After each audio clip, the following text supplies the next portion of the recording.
2020 সালের পর ইউএস এর মার্কেটের অবস্থান আজকের দিনে 2025 সালে অবস্থান কিন্তু খুবই খারাপ এবং 2020 সালে সেই সময়টাতে ছিল করোনার সময় এবং আজকে 2025 সালে যেই সময়টা সেটা হচ্ছে রিসেশনের সময় এবং অর্থনৈতিক যে মন্দাটা এটা কিন্তু ফোর্বস একটা আর্টিকেল প্রকাশ করছে এবং 2025 recession risk just increase significantly, মানে এটা ইনক্রিজ করতেছে যে এটা রিসেশন মানে অর্থনৈতিক মন্দা আসার পসিবিলিটিটা সবচেয়ে বেশি।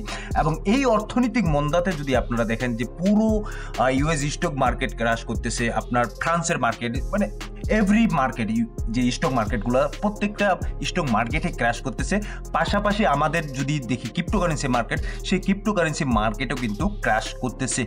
এখন এই জায়গায় আপনি যদি দেখেন লক্ষ্য করেন এই যে ডোনাল্ড ট্রাম্প এবং যে শি জিনপিং, ডোনাল্ড ট্রাম্প এদিকে ট্যারিফ লাগাচ্ছে, শি জিনপিং আবার একটা ট্যারিফ লাগাচ্ছে এবং শি জিনপিং একটা ট্যারিফ লাগাইলো এবং এটা খুব বিশাল একটা বড় ট্যারিফ। সেটা হচ্ছে China impose A 34% tariff on import of all US product starting April 10, মানে 10 এপ্রিল থেকে 34% ট্যারিফ লাগানো হবে ইউএস থেকে যতগুলো প্রোডাক্ট চায়নাতে আসে 34%। মানে এই যে যুদ্ধটা চলতেছে একটা ঠান্ডা মাথার যুদ্ধ, স্নায়ু যুদ্ধ, এবং এই যুদ্ধে কিন্তু সবচেয়ে ক্ষতির মুখে পড়তেছে যারা স্টক মার্কেটে টাকা ইনভেস্ট করছে বা যারা ক্রিপ্টোকারেন্সি মার্কেটে টাকা ইনভেস্ট করতেছে।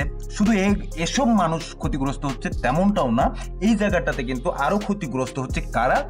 রিটেল যে মানুষেরা আছে, রিটেল ইনভেস্টররা আছে বা মনে করেন যে সাধারণ মানুষেরা আছে, তারাও কিন্তু এই জায়গাটাতে ক্ষতির মুখোমুখি পড়তেছে। কারণ যখন একটা প্রোডাক্ট বা অল প্রোডাক্টের উপর ট্যারিফ লাগানো হচ্ছে তার মানে ওই প্রোডাক্টের কস্ট কিন্তু আগের তুলনায় 34% এটা বেড়ে যাবে চায়নাতে যে প্রোডাক্টটা যাবে ইউএস এর। তার মানে এই জায়গায় কিন্তু মানুষেরও টাকার উপর যে একটা থাকতেছে, টাকার মূল্যটা এই জায়গাটাতে কমে যাচ্ছে কারণ তাকে 34% বেশিতে একটা প্রোডাক্ট কিনতে হচ্ছে। সো এই অবস্থানটা, এই সংখ্যাটা বারবার করে আসতেছি আমি গত কয়েকদিন ধরে বা বলা চলে 10 দিন ধরে, যে রেসিশন, অর্থনৈতিক মন্দা, এবং এই অর্থনৈতিক মন্দা আমাদেরকে এমন একটা জায়গায় নিয়ে যাবে যেই কথাটা বারবার অনেক এক্সপার্ট এই জায়গায় বুঝাইছিলেন ডোনাল্ড ট্রাম্পকে, যে আপনি যেই কাজটা করতেছেন সেই কাজটা কিন্তু আপনি শুধু না, আপনার আমেরিকা শুধু না, এই জায়গায় কিন্তু অন্যান্য যে কান্ট্রিগুলো আছে তাদেরকেও নিয়ে কিন্তু আপনি এই জায়গাটাতে ডুবে যাবেন। সো এই যে আশঙ্কাটা, এই যে ভয়টা, এই ভয়ের কারণেই কিন্তু মানুষ যখন এই মুহূর্তে প্যানিক একটা সেলার অবস্থানে আছে যারা স্টক মার্কেটে ইনভেস্ট করছেন।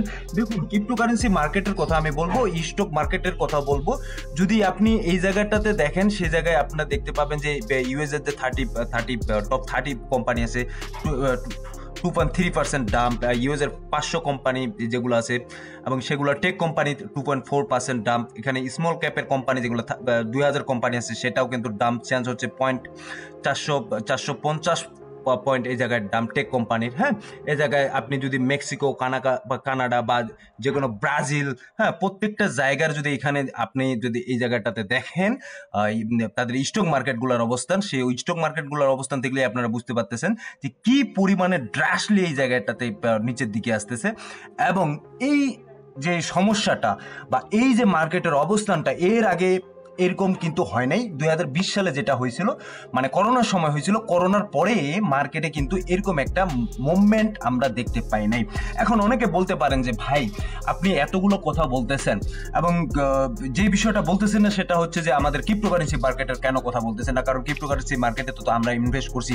আপনাদের এসব কথা বলার একমাত্র কারণ হচ্ছে যে মার্কেটকে আপনাদেরকে যেটা বোঝাচ্ছি সেটা হচ্ছে যে পুরো বিশ্বেরই মার্কেটের অবস্থান খুবই খারাপ, অর্থনৈতিক অবস্থা খুবই খারাপ, মন্দা চলবে এবং এটার একটা মাত্র কারণ ট্যারিফ। এবং আমি যেই কথাটা বলছিলাম, যদি এই জায়গাটাতে ট্যারিফ ডোনাল্ড ট্রাম্প তুলে নেয় সেক্ষেত্রে আমরা কিন্তু ভালো একটা পজিটিভ মুভমেন্ট দেখতে পাবো। বাট ডোনাল্ড ট্রাম্প তার জায়গায় অনর, তিনি বলছেন যে তিনি আর ট্যারিফ যেগুলো লাগানো হয়েছে এই ট্যারিফগুলো ওইভাবেই থাকবে, এই ট্যারিফ আর কখনো হাঁটবে না।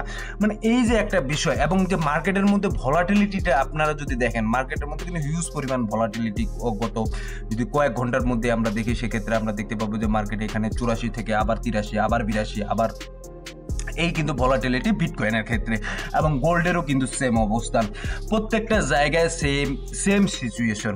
তো এখন কথা হচ্ছে ভাই 5% পাম্প করে 2% পাম্প করে, সেক্ষেত্রে আমরা দেখা গেল যে 5 বা 4% পাম্প করলো বা 2% পাম্প করলো, আবার কিছুক্ষণ পাম্প করার পর আবার 10% বা 15% আবার ডাম্প করতেছে মার্কেট নিচের দিকে।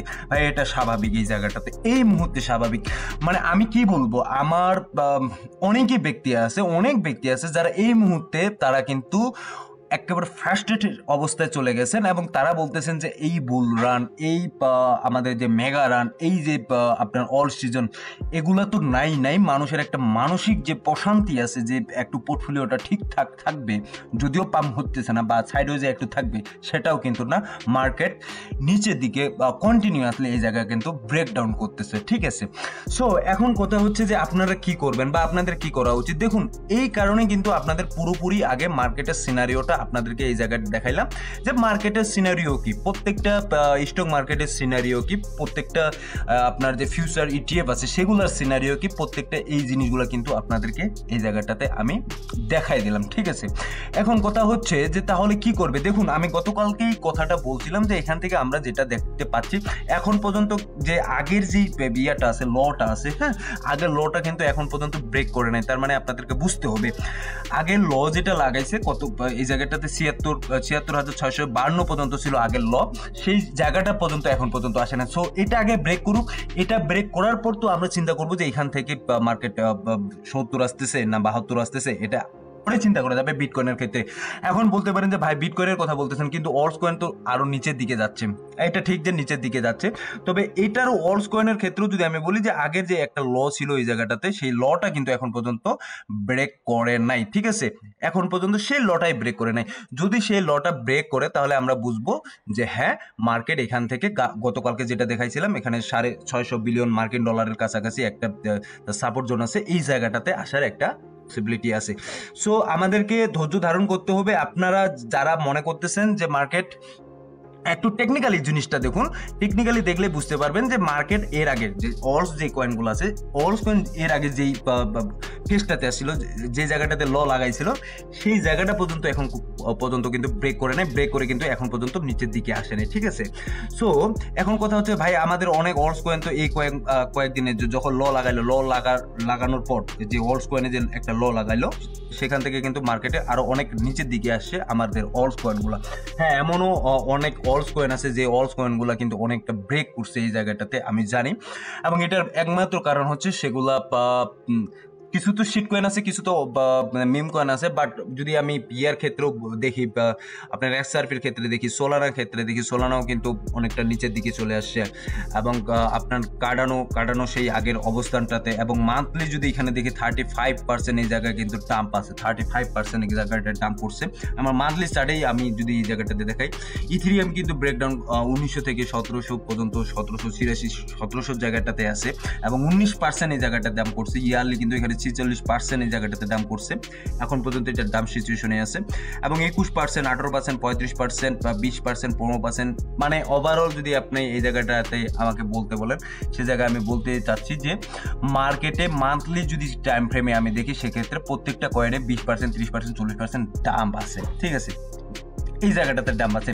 সো যাদের পোর্টফোলিও 80% বা 60% বা 70% দাম আছে, যেমন এই কয়েনটা 72%, পাই নেটওয়ার্ক 72%। এটা পাই নেটওয়ার্ক তো আমি এর আগেও বলছিলাম যে পাই নেটওয়ার্ক না কিনতে, যারা শুনছেন তারা অবশ্যই ভালো যে পাই নেটওয়ার্ক, ওই জায়গাটাতে আমি কিনতে মানা করছিলাম।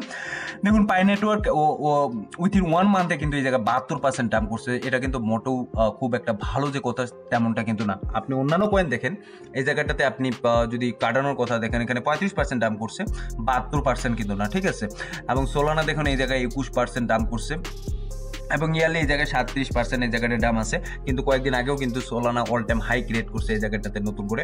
এক্সআরপি 46% দাম আছে, এবং আপনি এক্সআরপি দেখেন, এক্সআরপি কিন্তু মান্থলি 17%ই দাম আছে, বেশি না। সো এখন কথা হচ্ছে যে ভাই মার্কেটে আর ফ্রাস্ট্রেশন লাগতেছে, আর মার্কেট বুলরান কোনো কিচ্ছু আসবে না, আমরা এই মার্কেট থেকে চলে যাই, মার্কেট থেকে চলে যাওয়াটাই আমাদের জন্য বেস্ট হবে। এখন কথা হচ্ছে যে ভাই মার্কেট থেকে আপনি কোথায় যাবেন। আপনার যে পোর্টফোলিওটা, আপনাদের যে জায়গাটাতে পোর্টফোলিওটা আছে সেই জায়গা থেকে কিন্তু পোর্টফোলিওতে এখন শুধুমাত্র বের হয়ে সেল অফ করে ওই জায়গাটাতে বের হয়ে কিন্তু আপনি পোর্টফোলিও রিকভার করতে পারবেন না। ধরলাম অন অ্যান অ্যাভারেজ আপনাদের পোর্টফোলিও 60% বা 70% ডাউন, এখান থেকে যদি আপনি বের হন তাহলে মানে আপনি 100 টাকার মধ্যে 70 টাকা মার্কেটকে দিয়ে দিচ্ছেন, 30 টাকা আপনার নিয়ে যাচ্ছেন। আমি বলবো যে এই যে ফেজটা চলতেছে এই ফেজটা কিন্তু পুরো মার্কেটে, ঠিক আছে, এই যুদ্ধটা এই যে অর্থনৈতিক ইকোনমিক যে ওয়ারটা চলতেছে এটা কিন্তু পুরো মার্কেটে চলতেছে। সো কাজেই আমাদেরকে এই জায়গাটাতে একটাই আমরা করতে পারি, সেটা হচ্ছে ধৈর্য সহকারে থাকতে পারি, তাছাড়া কিন্তু অন্য কোনো উপায় নেই। সো এতটুকু বলবো যে হোপ ধৈর্য ধরেন এবং মার্কেটের ফেস আমরা লাস্ট পর্যন্ত এই জায়গায় দেখবো, লাস্ট পর্যন্ত কি হচ্ছে সেটা আমরা দেখবো যে আসলে কোন দিকে যাচ্ছে মার্কেটটা, ঠিক আছে। সো ধন্যবাদ সবাইকে, ভালো থাকবেন, সুস্থ থাকবেন, দেখা হবে নতুন